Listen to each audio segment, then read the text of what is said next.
Hello my lovely students. So आज की video है about the EMF of the cell या फिर सेल पोटेंशियल क्या होता है। ठीक है, अगर आपके पास सेल पोटेंशियल आ जाए या फिर ईएमएफ ऑफ द सेल आ जाए तो ये दोनों एक ही चीज़ होती है। ईएमएफ की फुल फॉर्म क्या होती है एक्चुअल में? Electromotive force. ठीक है, तो सेल पोटेंशियल या फिर कह सकते हो ईएमएफ ऑफ द सेल क्या होती है? It is the potential difference. ठीक है, क्या होता है सेल पोटेंशियल? क्या होगा? It is the potential difference between the two electrodes of a galvanic cell या फिर इलेक्ट्रोकेमिकल सेल। पोटेंशियल डिफरेंस आपको वैसे भी पता है, जहाँ पर चार्ज की सेपरेशन होगी वहाँ पर पोटेंशियल डिफरेंस होगा, और पोटेंशियल डिफरेंस को ही हम क्या कहते हैं? पोटेंशियल कहते हैं, मतलब सेल का potential. It is the potential difference between the two electrodes, और इलेक्ट्रोड कौन से हैं? Anode and cathode. उनके बीच का जो पोटेंशियल डिफरेंस होता है उसे कहा जाता है cell potential. And it is measured in the units. किस में होता है ये? वोल्ट्स में आप इसको मेजर करते हो कि इतना वोल्ट आ गया सेल की ईएमएफ। या फिर एक और डेफिनेशन है सेल पोटेंशियल। क्या होता है? The cell potential is the difference between the electrode potential. ठीक है, इलेक्ट्रोड पोटेंशियल के बीच का डिफरेंस, और डिफरेंस किस में है? कौन से पोटेंशियल लेने हैं आपने? रिडक्शन पोटेंशियल लेने हैं किसके? कैथोड के और एनोड के, और उनको माइनस करोगे तो आपके पास सेल पोटेंशियल आएगा। आगे डिटेल में अभी अच्छे से मैं बताती हूँ आपको। ठीक है, तो suppose this is a galvanic cell. ठीक है, डैनियल सेल है, ये इलेक्ट्रोकेमिकल सेल है, कुछ भी कह सकते हो। एनोड एंड कैथोड है। This is the left hand वाला जो साइड होती है वो एनोड होती है, राइट वाली कैथोड होती है। एंड आपको पता है यहाँ पर नेगेटिव चार्ज होता है इस एनोड पर, और इस कैथोड पर आपका क्या हो जाएगा? आपका पॉजिटिव चार्ज हो जाएगा। आपको पता है कि एनोड पे होती है ऑक्सीडेशन एंड कैथोड पे होती है reduction, and negative and positive charge इस वजह से इनमें आ जाते हैं। नाउ व्हाट हैपन्स कि आप यहाँ पर देख रहे होगे, यहाँ पे एक वोल्ट मीटर लगा है। तो ये क्या करता है? ये जो टोटल सेल है हमारा, यहाँ पर सॉल्ट ब्रिज भी होता है जो कि हमने नहीं दिखाया बट होता है वो। ठीक है, तो ये क्या होता है? जो यहाँ पर सेल जो पोटेंशियल डिफरेंस जो जनरेट होता है वो अक्रॉस दिस वोल्ट मीटर आपका मेजर हो जाता है। एंड इसमें क्या बोल रहे हैं डेफिनेशन में ऊपर कि क्या है? यहाँ पे दो इलेक्ट्रोड के बीच में क्या है? सेपरेशन ऑफ चार्ज हो रही है कि एक जगह नेगेटिव है दूसरी जगह पॉजिटिव है। और जब भी आपको पता है कि जहाँ पर भी सेपरेशन ऑफ चार्ज होता है वहाँ क्या डेवलप होता है? वहाँ डेवलप होता है पोटेंशियल डिफरेंस। पोटेंशियल डिफरेंस जो ये डेवलप हो गया उसी की वजह से आपका क्या आएगा? वो आपका पोटेंशियल आएगा across the two electrodes of the galvanic cell, और उसे आप वोल्ट में मेजर करोगे। इसी वजह से आपका ये सेल पोटेंशियल इस तरह से यहाँ पर आता है।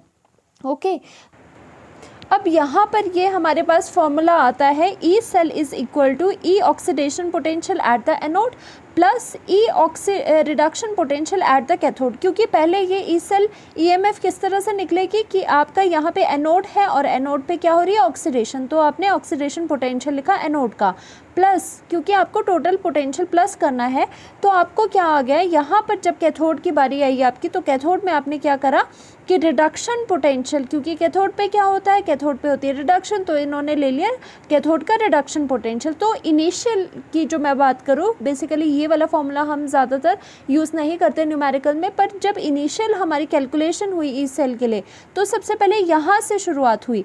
बट उसके बाद क्या हुआ? अकॉर्डिंग टू द IUPAC, जो आपको IUPAC ने ये बोला था कि जो भी फॉर्मूलाज हो गए उसको आप जो आपके इलेक्ट्रोड पोटेंशियल हो गए वो रिडक्शन पोटेंशियल में लेके आओ सारे। ठीक है, ऑक्सीडेशन पोटेंशियल में नहीं रखना है।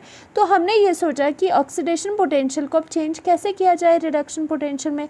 फिर आती है बारी दिस इम्पॉर्टेंट रिलेशन की, जो आपको हमेशा हमेशा याद रखना है कि कभी भी किसी का भी आपको, जैसे मान लो एनोड है उसका ऑक्सीडेशन पोटेंशियल गिवन है, तो अगर उसी चीज़ का रिडक्शन पोटेंशियल आपको फाइंड आउट करना है, जस्ट आपको क्या लगाना है? जस्ट माइनस का साइन आपको लगाना है। हमेशा ऑक्सीडेशन पोटेंशियल एंड उसी के रिडक्शन पोटेंशियल में सिर्फ माइनस का डिफरेंस होता है।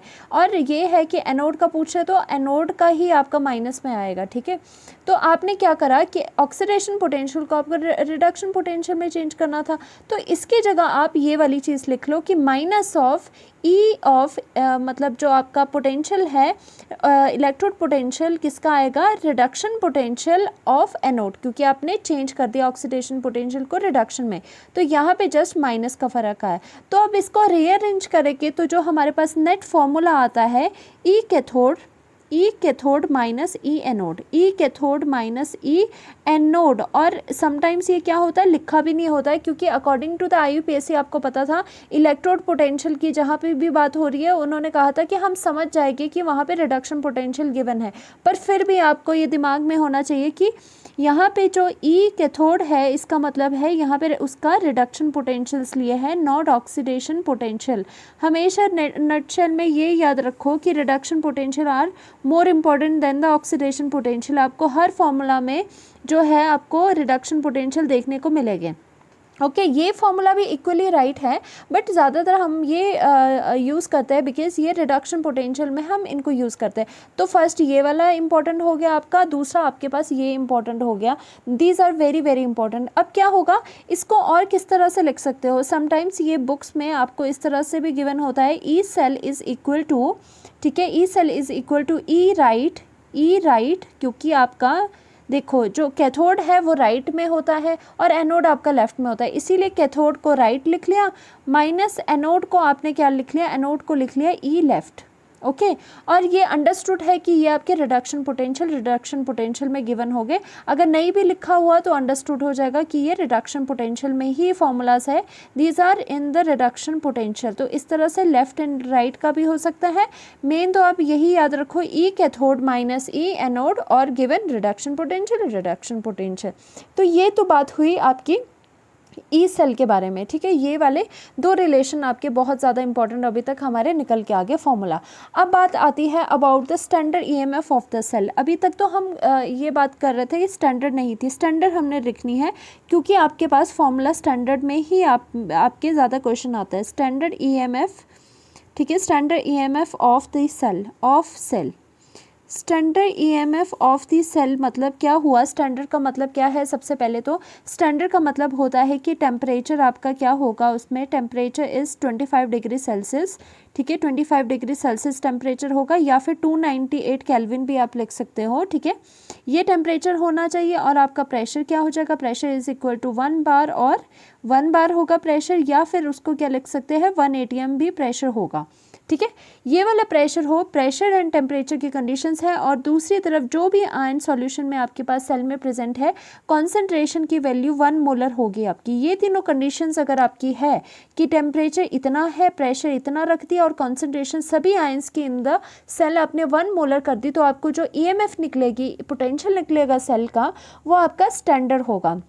और standard EMF of the cell क्या होती है, स्टैंडर्ड को किस तरह से लिखते हो, स्टैंडर्ड को लिखते हो नॉट से, जस्ट यही फ़र्क होता है। तो स्टैंडर्ड के लिए क्या बन गया आपका EMF कि EMF standard EMF of the cell is equal to, अब क्या लगाना है, सभी में आपको स्टैंडर्ड लगाना है, बाकी क्या रहेगा, बाकी बिल्कुल सेम रहेगा, E naught cathode minus of E not anode, ठीक है। ये तो आ गया E naught cathode minus E not anode. Now given is the reduction potential, हमेशा रहेगा reduction potential and reduction potential. अगर आपको क्वेश्चन में क्या हो कि आपको ऑक्सीडेशन पोटेंशियल गिवन हो और आपको पता नहीं है कि रिडक्शन पोटेंशियल कैसे निकालना है, तो उसके लिए ये वाला फॉर्मूला है कन्वर्जन के लिए। इसीलिए आपको मेनली ये दो फार्मूला आपको याद होने चाहिए कि रिडक्शन पोटेंशियल में आपका कैथोड माइनस एनोड होगा और दोनों को oxidation and potential and reduction potential को आप आपस में कन्वर्ट कैसे कर सकते हो, इस तरह से कर सकते हो। Thank you so much. Next video में हम इसके न्यूमेरिकल करेंगे कि किस तरह से हम standard EMF of the cell निकाल सकते हैं। Thank you.